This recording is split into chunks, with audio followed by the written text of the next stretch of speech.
शादी करके फंस गया यार अच्छा खासा थक्का मारा একলগ হৈছে বহু নিৰ্যাতিত স্বামী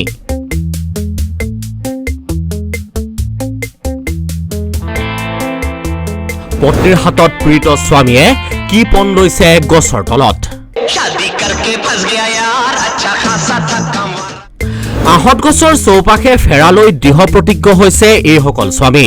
अरे जो खाए पछताए जो ना खाए वो ललचाए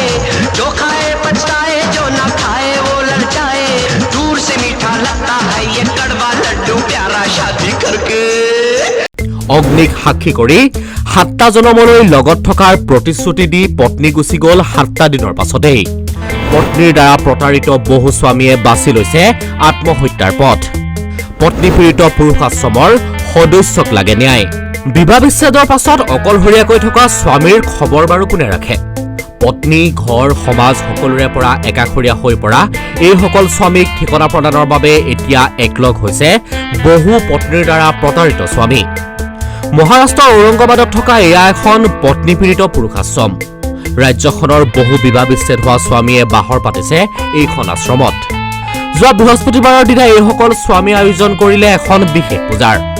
আহত পূজাৰ আয়োজন কৰি পত্নীৰ দ্বাৰা প্ৰতাৰিত এইসকল পতিয়ে ন্যায় বিচাৰিলে অগ্নিক সাক্ষী কৰি 7 জনমলৈ লগত থকাৰ যি প্ৰতিজ্ঞা গ্ৰহণ কৰিছিল সেই প্ৰতিজ্ঞা ভংগ কৰিছে এইসকল স্বামীয়ে পুৰুষৰ বিৰুদ্ধে হোৱা অন্যায়ৰ হকে মাত মাতিছে এইসকল প্ৰতাৰিত স্বামীয়ে এইসকল স্বামীৰ দাবী মহিলাৰ সুৰক্ষাৰ বাবে যিসমূহ আইন বনোৱা হৈছে তাৰ অপব্যৱহাৰ কৰিছে মহিলাসকলে আৰু ইয়াৰ বলি হৈছে স্বামীসকল আনহাতে পত্নীৰ হাতত প্ৰতাৰিত হৈ বহু স্বামীয়ে বাছি লৈছে আত্মহননৰ পথ তথ্য অনুসৰি দেশৰ ভিতৰত মহাৰাষ্ট্ৰতেই পাৰিবাৰিক কাৰণত আত্মহত্যা কৰিছে বহু পুৰুষে এইসকল পুৰুষক ন্যায় কোনে দিব বুলিও প্ৰশ্ন উত্থাপন কৰে পত্নী পীড়িত পুৰুষাশ্ৰমৰ সদস্যসকলে news desk report news now शादी करने वाला बस शादी के दिन हंसता है सारी उम्र वो रोता है इस जाल में शादी करके फंस गया यार अच्छा खासा थक्का मारा একলগ হৈছে বহু নিৰ্যাতিত স্বামী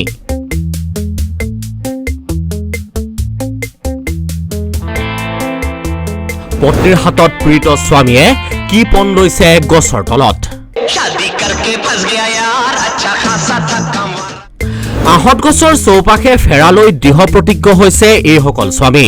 अरे जो खाए पछताए जो ना खाए वो ललचाए जो खाए पछताए जो ना खाए वो ललचाए दूर से मीठा लगता है ये कड़वा लड्डू प्यारा शादी करके অগ্নিক সাক্ষী কৰি 7টা জনমলৈ লগত থকাৰ প্ৰতিশ্ৰুতি দি পত্নী গুচি গ'ল 7টা দিনৰ পাছতেই পত্নীৰ দ্বাৰা প্ৰতাৰিত বহু স্বামীয়ে বাছি লৈছে আত্মহত্যাৰ পথ পত্নী পীড়িত পুৰুষাশ্ৰমৰ সদস্যক লাগে ন্যায় বিবাহ বিচ্ছেদৰ পাছত অকলশৰীয়াকৈ থকা স্বামীৰ খবৰ বাৰু কোনে ৰাখে পত্নী ঘৰ সমাজ সকলোৰে পৰা একাষৰীয়া হৈ পৰা এইসকল স্বামীক ঠিকনা প্ৰদানৰ বাবে এতিয়া একলগ হৈছে বহু পত্নীৰ দ্বাৰা প্ৰতাৰিত স্বামী মহাৰাষ্ট্ৰৰ ঔৰংগাবাদত থকা এয়া এখন পত্নী পীড়িত পুৰুষাশ্ৰম ৰাজ্যখনৰ বহু বিবাহ বিচ্ছেদ হোৱা স্বামীয়ে বাহৰ পাতিছে এইখন আশ্ৰমত যোৱা বৃহস্পতিবাৰৰ দিনা এইসকল স্বামী আয়োজন কৰিলে এখন বিশেষ পূজাৰ আহত পূজাৰ আয়োজন কৰি পত্নীৰ দ্বাৰা প্ৰতাৰিত এইসকল পতিয়ে ন্যায় বিচাৰিলে অগ্নিক সাক্ষী কৰি 7 জনমলৈ লগত থকাৰ যি প্ৰতিজ্ঞা গ্ৰহণ কৰিছিল সেই প্ৰতিজ্ঞা ভংগ কৰিছে এইসকল স্বামীয়ে পুৰুষৰ বিৰুদ্ধে হোৱা অন্যায়ৰ হকে মাত মাতিছে এইসকল প্ৰতাৰিত স্বামীয়ে এইসকল স্বামীৰ দাবী মহিলাৰ সুৰক্ষাৰ বাবে যিসমূহ আইন বনোৱা হৈছে তাৰ অপব্যৱহাৰ কৰিছে মহিলাসকলে আৰু ইয়াৰ বলি হৈছে স্বামীসকল আনহাতে পত্নীৰ হাতত প্ৰতাৰিত হৈ বহু স্বামীয়ে বাছি লৈছে আত্মহননৰ পথ তথ্য অনুসৰি দেশৰ ভিতৰত মহাৰাষ্ট্ৰতেই পাৰিবাৰিক কাৰণত আত্মহত্যা কৰিছে বহু পুৰুষে এইসকল পুৰুষক ন্যায় কোনে দিব বুলিও প্ৰশ্ন উত্থাপন কৰে পত্নী পীড়িত পুৰুষাশ্ৰমৰ সদস্যসকলে